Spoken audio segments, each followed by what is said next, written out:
अस्सलाम वालेकुम नाज़रीन, मैं हूँ अलीना शिगरी। आप देख रहे हैं एक और एपिसोड मेरे वीलॉग की, और आपने सजेशंस और फीडबैक से ज़रूर आगाह करते रहना है, और साथ साथ आपने सब्सक्राइब ज़रूर करना है मेरे चैनल को। और क्या क्या आप मज़ीद किन टॉपिक्स पे ज़रूर चाहते हैं कि हम आप तक इंफॉर्मेशन जो है वो पहुँचाएँ।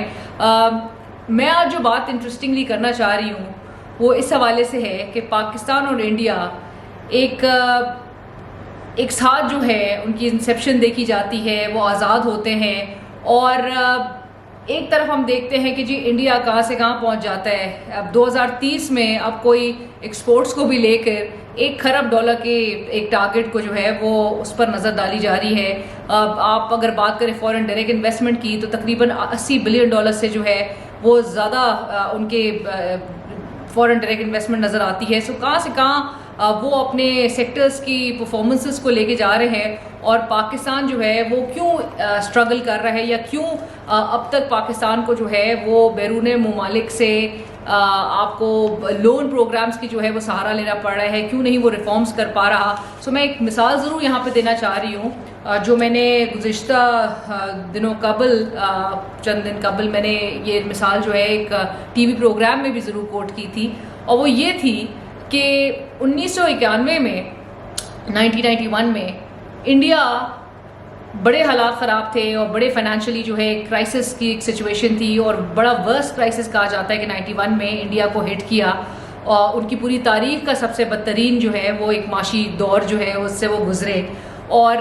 डॉक्टर मनमोहन सिंह जो हैं वो उस वक्त के गवर्नमेंट के जो टेक्नोक्रेट फाइनेंस मिनिस्टर वो थे। 91 में ये हुआ कि इस फाइनेंशियल क्राइसिस के पेश नज़र उनको IMF की तरफ रुजू करना पड़ा, और बड़ी स्टोरीज इस हवाले से बनी कि जी बड़े गोल्ड और बड़े एसेट्स जो है उनको अपने दे देने पड़े बाहर जो है, और साथ साथ जो है उसके अगेंस्ट जो है वो लोन हासिल करने के लिए। सो बहरहाल they went for the IMF loan programme, और उसके बाद से 91 के बाद से 30 साल के बाद तक, यानी कि 3 दिहाई का अरसा गुजर जाता है, वो उनका आखिरी IMF का लोन प्रोग्राम था।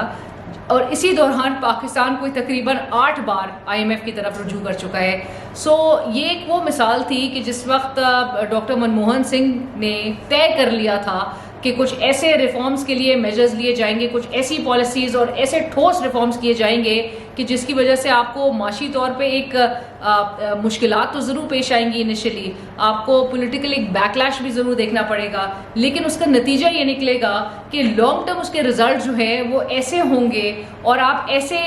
जो है वो फल उसका जो है वो इंजॉय करेंगे कि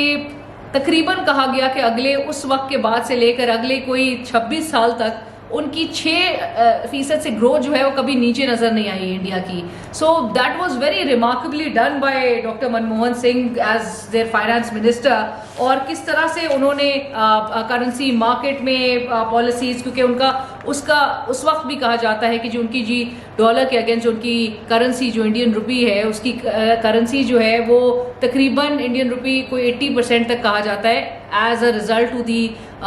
स्ट्रिक्ट पॉलिसीज़ या strict reforms that they were doing, और जो इम्प्लीमेंट कर रहे थे उसके पेश नज़र कहते हैं कि 80% तक उनकी करेंसी डिप्रिशिएट कर गई थी अगेंस्ट द डॉलर। लेकिन that was not it, persistent रहे वो अपनी पॉलिसीज़ और उसकी इम्प्लीमेंटेशन को लेके, और उसका नतीजा ये निकला कि लॉन्ग टर्म रिजल्ट जो है उन रिफॉर्म्स के वो 6.5% तक की ग्रोथ अगले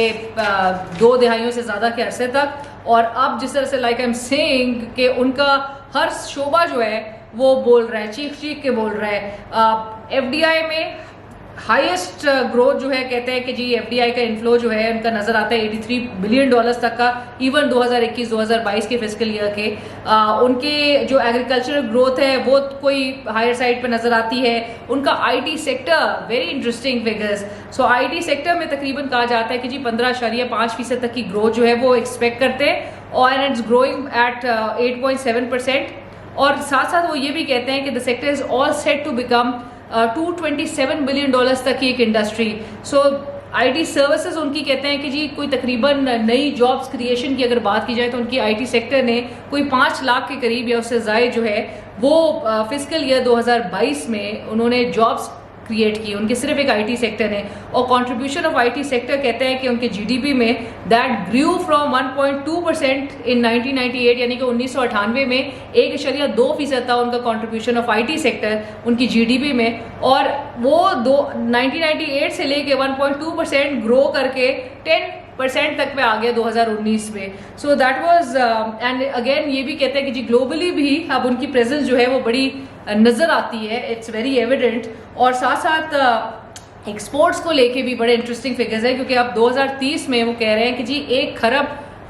तक की वो एक एक्सपोर्ट्स जो है वो टारगेट कर रहे हैं 2030 तक। So and it's likely to become world's fastest growing economy this year. So India का जो एक फोकस था, जो पेस थी, परसिस्टेंसी थी, कंसिस्टेंसी इन पॉलिसीज नजर आई, और जिस तरह से एक ग्रोथ को लेके वो चले और जो रिफॉर्म्स किए, यही रिफॉर्म्स गुज़िश्ता हुकूमत के दौरान भी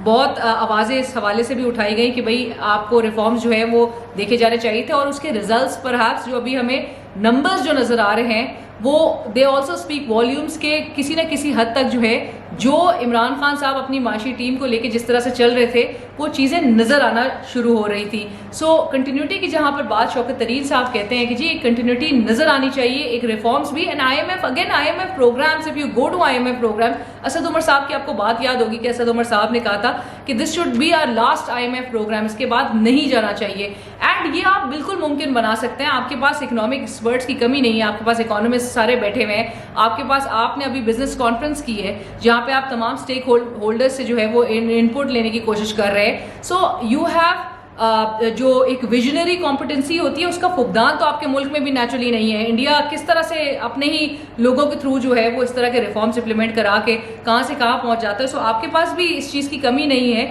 all you need to do is IMF के प्रोग्राम भी, again IMF is not a limitless ATM जो हम कंसिडर कर लेते हैं कि जी आपके पास जब पैसा कम हो आप IMF की तरफ चले जाएं। ये एक वर्ल्ड बॉडी है जो कि वाकई में आपको एक इकोनॉमिक रिकवरी की तरफ लेके जाना चाहती है, और वो आपको कहती है कि जी रिफॉर्म्स आप इंप्लीमेंट करें, और उन रिफॉर्म्स के बेसिस पे जो है वो आपकी मईशत में वो उसके असरात आने नजर आ जाएंगे। आप IMF की तरफ गए, आपके वो नंबर्स जो है, इस वक्त भी आपके नंबर्स जो है वो बता रहे हैं कि आप एक बेहतरी की तरफ आप सिचुएशन को लेके जा सकते थे, लेकिन अभी आपको सख्त फैसले क्यों करने पड़ेंगे? क्योंकि IMF अगेन बोल रहा है जो हमारे, and again I also want to mention this कि मीडिया को अनफॉर्चुनेटली एक टूल की तरह इस्तेमाल किया जाता है, और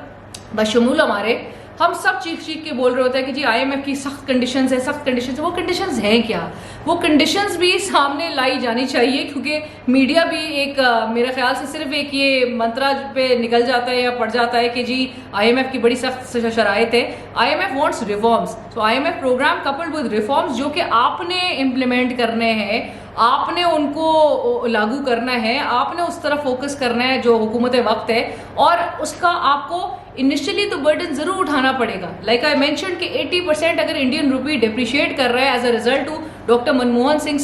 रिफॉर्म्स, जो कि बड़े सख्त उन्होंने रिफॉर्म्स वहाँ पर किए थे जो कहा जाता है, लेकिन उसका रिजल्ट जो है वो लॉन्ग टर्म में आपको नजर आएगा। जो आप बड़े विजनरी होके आप एक लॉन्ग टर्म पॉलिसीज बनाते हैं, सो लॉन्ग टर्म में आपकी एक सस्टेनेबल ग्रोथ के लिए आपने वो रिफॉर्म्स करना है, जिसके लिए आवाम को भी कम्युनिकेट करने की जरूरत है, आपको आवाम को भी उस हिसाब से तैयार करते हैं। इमरान खान साहब की भी हुकूमत जब आई थी तो यही तनकीद की जाती थी, और हम सब तनकीद करते थे कि आपने अगर फ्रेंडली कंट्रीज, आपने दीगर ममालिक की तरफ अगर आपने जाके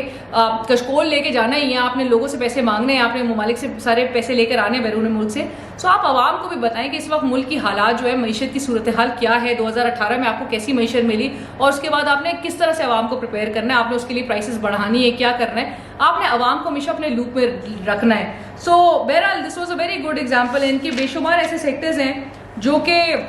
ग्रोथ पोस्ट कर रहे हैं, and again at the end of the day आप यही सिर्फ देखते हैं कि कंसिस्टेंसी नज़र आती है, कंटिन्यूटी नज़र आती है पॉलिसीज़ में, एंड रिफॉर्म्स की जो है इम्प्लीमेंटेशन बड़ी ज़रूरी है, जो कि